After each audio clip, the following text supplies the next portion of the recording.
কোকৰাঝাৰৰ বিভিন্ন ঠাইত ইউপিপিএলৰ মাৰাথন প্ৰচাৰ কোকৰাঝাৰৰ বালাগাঁও দেৱৰগাঁও পাথৰঘাট আৰু শুকানঝুৰাত ইউপিপিএলৰ প্ৰাৰ্থী জয়ন্ত বসুমতাৰীৰ মাৰাথন প্ৰচাৰ বালাগাঁৱৰ লক্ষ্মী মন্দিৰ প্ৰাংগণত সভাত অংশগ্ৰহণ কৰি ইউপিপিএলৰ প্ৰাৰ্থী জয়ন্ত বসুমতাৰীৰ মন্তব্য 17% ভোট আদায় কৰিব এনডিএ ৰায় স্বতঃস্ফূৰ্তভাৱে ওলাই আহিছে এনডিএৰ বিজয় নিশ্চিত পূৰ্বতে অঞ্চলটোত অশান্তিময় পৰিৱেশ আছিল এতিয়া শান্তি ঘূৰি আহিছে জীৱনৰ নিৰাপত্তা সুনিশ্চিত হৈছে অসমত এতিয়া আন্দোলনৰ পৰিৱেশ নাই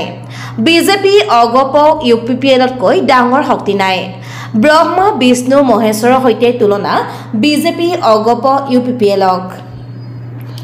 ৰাইজৰ উৎসাহে এনডিএক উৎসাহিত কৰি তুলিছে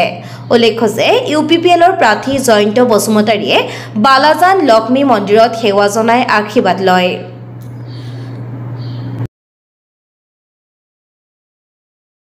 হয় প্ৰাৰ্থীটো ঘোষণা কৰাৰ পিছত তিনিটা জিলাৰ মণ্ডল ব্লক তথা আঞ্চলিক পৰ্যায়ত আমাৰ দলীয় নেতাকৰ্মী তথা শুভাকাংক্ষী ৰাইজসকলৰ এটা পৰিচয় পৰ্ব মই গৈ কৰিছিলোঁ আৰু প্ৰত্যেকটো মণ্ডল বা তেনেকৈ প্ৰত্যেকটো য'ত মিটিংবোৰ হৈছে তাত ৰাইজৰ স্বতঃস্ফূৰ্তভাৱে ওলাই অহাটো মই দেখিছোঁ তেখেতসকল আজি চৰকাৰৰ যিখিনি কাম কাজ তাত নিশ্চয় সন্তুষ্ট যাৰ কাৰণে তেখেতসকল স্বতঃস্ফূৰ্তভাৱে ওলাই আহিছে আৰু ইয়ে আমাক উৎসাহ যোগাইছে যে আগন্তুক লোকসভা নিৰ্বাচনৰ যিখিনি বঁটা সেই বঁটাটো এনডিএৰ পক্ষত নিশ্চয় বলিব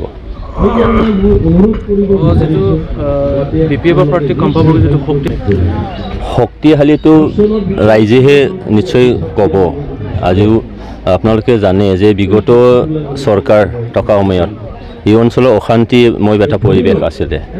ইয়াত মানে জাতি জনগোষ্ঠীৰ মাজত বহুত এটা সংখ্যা জীৱনৰ নিৰাপত্তা সম্পত্তিৰ নিৰাপত্তা নিশ্চয় সেই বিগত চৰকাৰে দিব পৰা নাছিল আৰু তেতিয়া তেখেতেও ডেপুটি চিফ হিচাপে আছিলে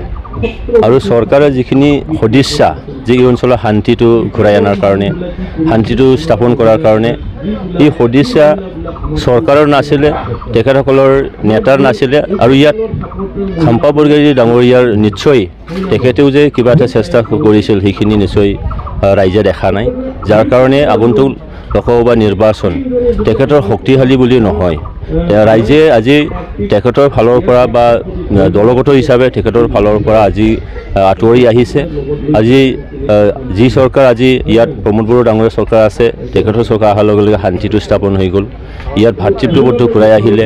ইয়াত জীৱনৰ নিৰাপত্তা সম্পত্তিৰ নিৰাপত্তা হ'ল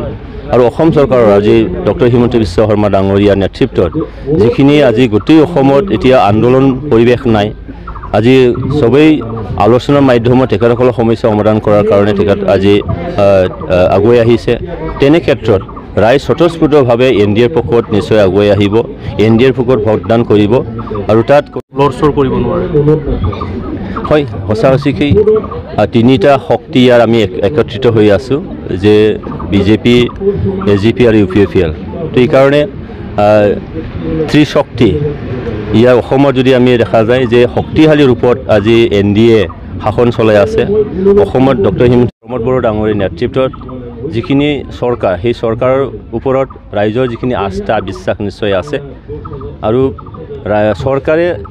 ৰাইজ আৰু চৰকাৰৰ মাজত যিখিনি ব্যৱধান সেই ব্যৱধানত কোনো এটা শক্তিয়ে পৰাভূত কৰা শক্তি নিশ্চয়কৈ নাথাকে সেইকাৰণে মই এইটোকে বুজা হিচাপে আছোঁ আৰু এনডিএ হিচাপে আমি 70% ভোট আদায় কৰিবলৈ আমি নিশ্চয়কৈ সক্ষম হ'ম সেইকাৰণে ব্ৰহ্মা বিষ্ণু